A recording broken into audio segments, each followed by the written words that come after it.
नमस्कार दोस्तों। एक बार की बात है। एक चालाक हिरण नदी के उस पार जाना चाहता था, जहां जंगल में पके हुए मीठे फल लगे हुए थे। लेकिन नदी में बहुत सारे मगरमच्छ रहते थे और हिरण को यह समझ नहीं आ रहा था कि वह उन्हें पार कैसे करेगा।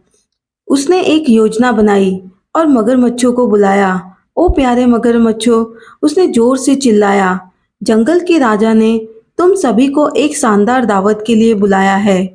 कृपया एक लाइन में खड़े हो जाएं ताकि मैं तुम सबको गिन सकूं और सुनिश्चित कर सकूं कि सभी आमंत्रित हैं। मगरमच्छ दावत की बात सुनकर बहुत खुश हुए। वे तुरंत नदी के किनारे आए और एक लाइन में खड़े हो गए, जिससे नदी के एक किनारे से दूसरे किनारे तक एक पुल जैसा बन गया।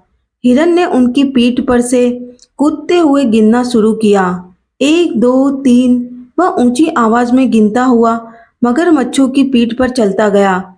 हर मगरमच्छ को गिनते हुए वह धीरे धीरे नदी पार करने लगा। जब वह अंतिम मगरमच्छ की पीठ पर पहुंचा, तो उसने एक छलांग लगाई और नदी के उस पार जा पहुंचा।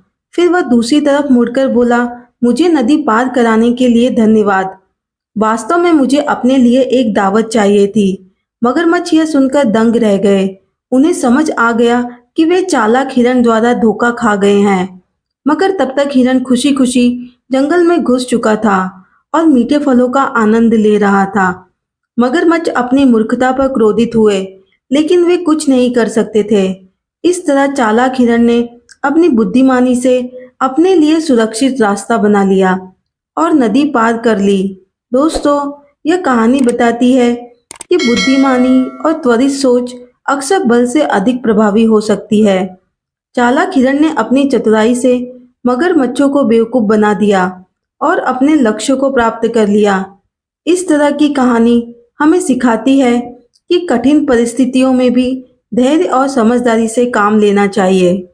जय हिंद दोस्तों।